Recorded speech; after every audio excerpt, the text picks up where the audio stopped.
Ketika kita melihat gelas setengah isi setengah kosong, yang satu bisa fokus ke kosongnya, yang satu bisa fokus ke isinya.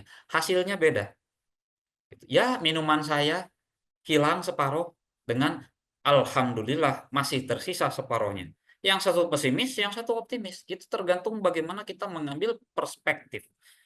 Maka kehidupan yang empiris itu juga bisa menjadi kenyataan yang kita hadapi sekarang yang terlihat bisa menjadi pesan atau bisa menjadi tirai bagi kita. Yang menjadikan tirai bukan dunianya, tapi kitanya, kesadaran kitanya yang tertutup.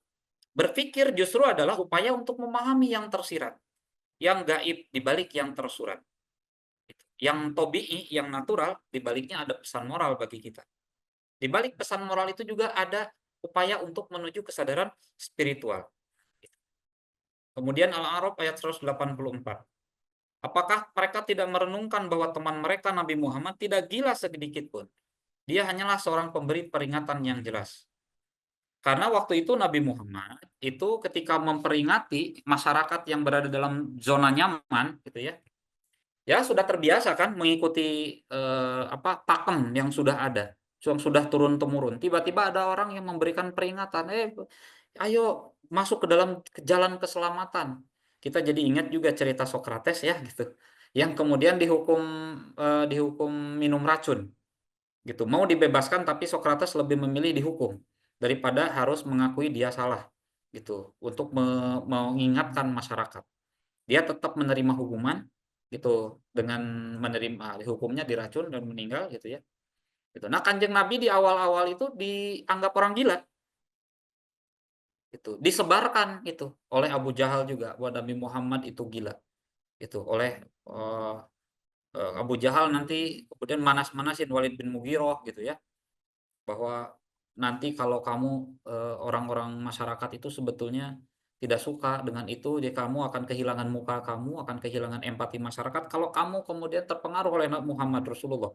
Nah, oleh Muhammad mungkin bilangnya begitu ya, gitu. Gitu. Kemudian disebarkan isu Nabi Muhammad itu gila.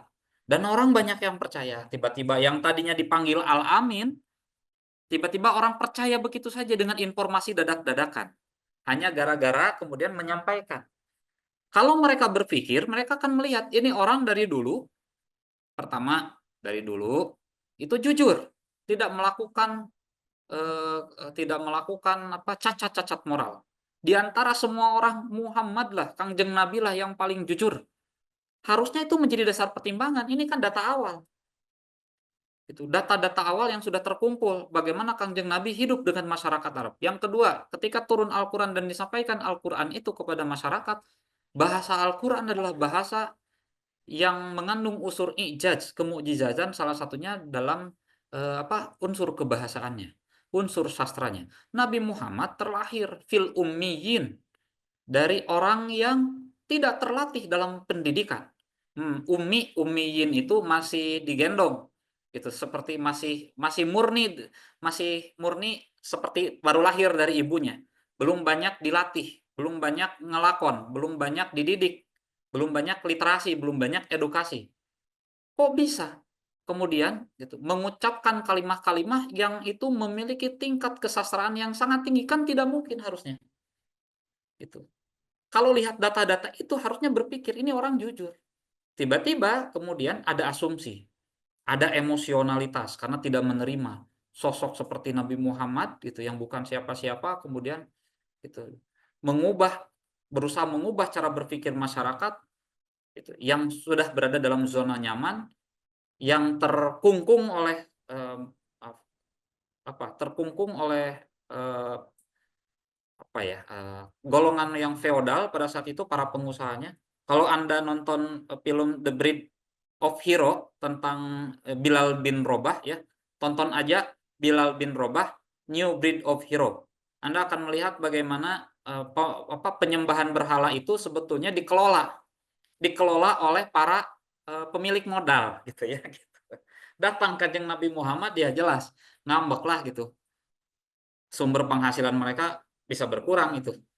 Coba nonton Bilal bin Robah The Breed of Hero, film kartun. Anda akan melihat konteks bahwa Nabi Muhammad Islam membangun transformasi masyarakat dari keterkungkungan itu kepada pembebasan, membebaskan dari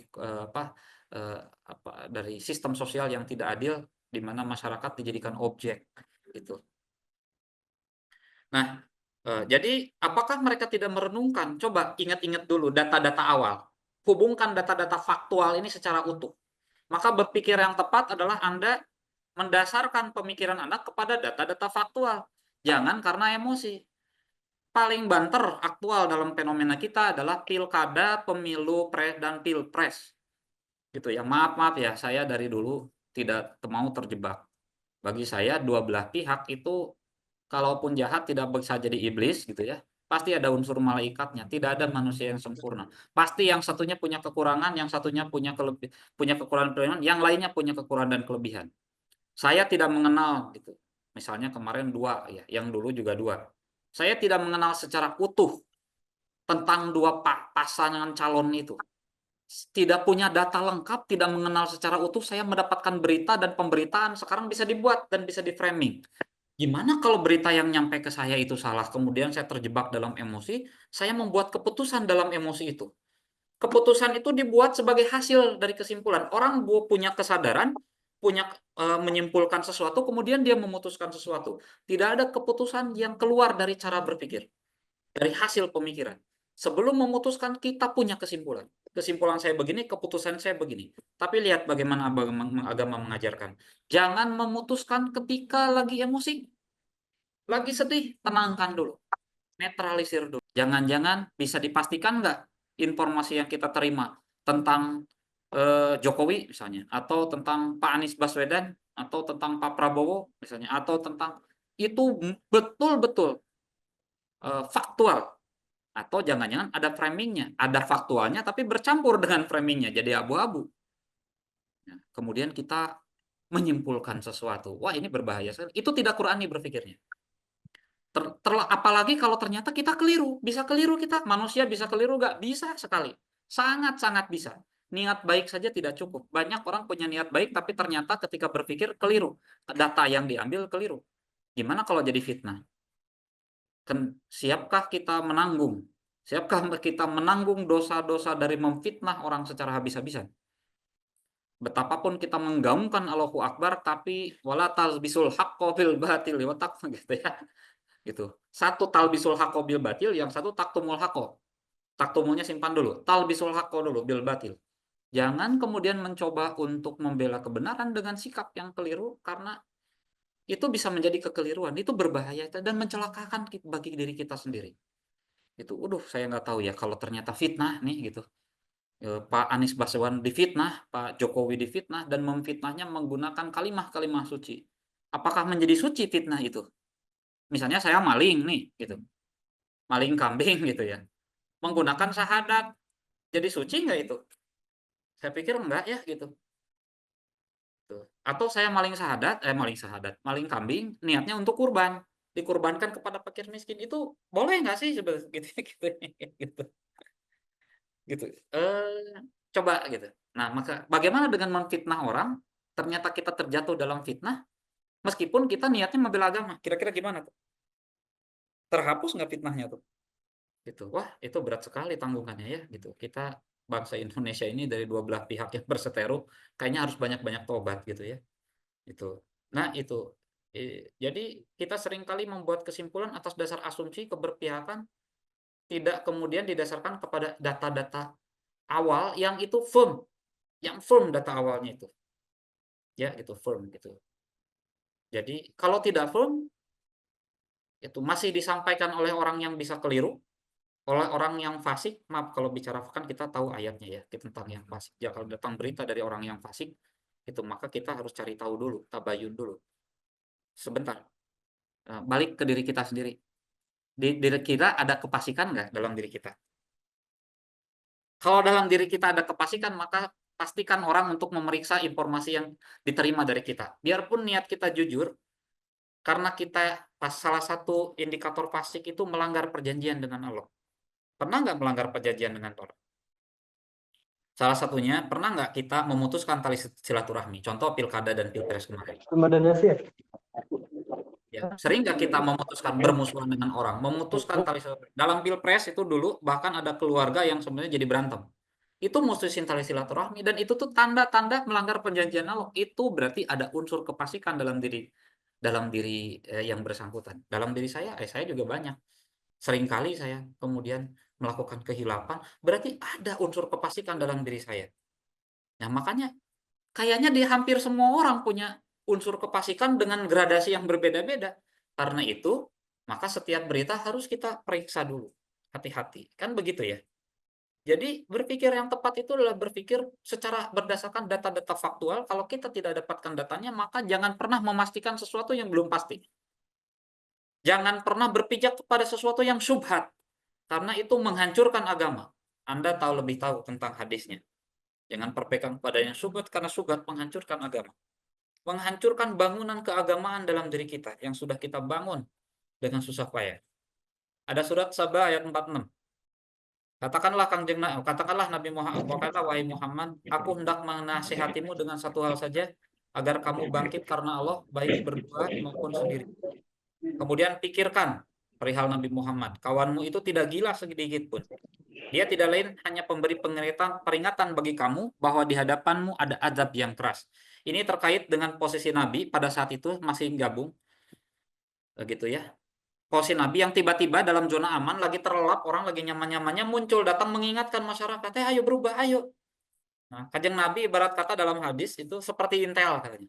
Bayangkan kamu dari satu kelompok ngutus intel ke kelompok yang lain, ternyata ada yang mau nyerang. Intel itu balik lagi memberitahuan ke masyarakatnya, mau ada serangan. Nah, kira-kira seperti itu keadaan umat. Ini mau kiamat. Kita hidup menuju kepunahan, gitu. Kepunahan nilai-nilai kemanusiaan. Ke depan nilai kemanusiaan itu bisa punah. Harus dibangun dari sekarang. Ayo bangkit, ayo bangkit. Apaan sih ini orang? Orang gila kali ya. Nah, kan mungkin begitu ya bayangannya. Udah mulai suka dan tidak suka. Like and dislike bicara. Jadi supaya like dan tidak like dan dislike, tenangkan dulu, tarik napas pelan-pelan ya. Bangkit karena Allah, ikhlaskan. Netral dulu, beningkan dulu hati dan pikiran kita. Jangan like and dislike, bening. Bangkit karena Allah itu artinya berarti ikhlas lillahi ta'ala. Niatkan dulu, ikhlaskan dulu. Coba lihat sesuatunya secara bening. Coba, lalu pikirkan. Yang dilakukan Kangjeng Nabi itu rasional, bisa dipahami, atau tidak gitu. Dengan latar belakang beliau sebagai Al-Amin dan seterusnya. Kalau kita pikirkan pasti dapat. Nah, cuma kenapa kalau kita sering keliru dalam berpikir, kenapa orang masyarakat Arab apakah disebut jahiliyah karena tidak berpikir? Mereka mikir. Hanya mereka berpikir berdiri di atas asumsi. Berpikir diwarnai oleh emosi, diwarnai oleh persoalan subjektivitas like and dislike. Itu yang jadi persoalan. Jadi kalau begitu berpikir, kalau mau berpikir jernih, maka tenangkan dulu jiwa kita. Gitu. Jangan berpikir dalam keadaan emosi. Jangan berpikir dalam keadaan suka, jangan berpikir dalam keadaan ketakutan, gitu ya. Tenangkan dulu supaya kemudian kesimpulan yang diperoleh adalah kesimpulan yang jernih. Nah, ini kepada Walid bin Mughirah, ini di surat Al-Mudaththir ayat 18, saya ambil penggalan satu ayat aja. Itu kan beberapa ayat. Sesungguhnya dia telah mikir-mikir dan menetapkan apa yang ditetapkannya. Gitu. Jadi Walid bin Mughirah ini fakkaro, ini ngakal-ngakal doang.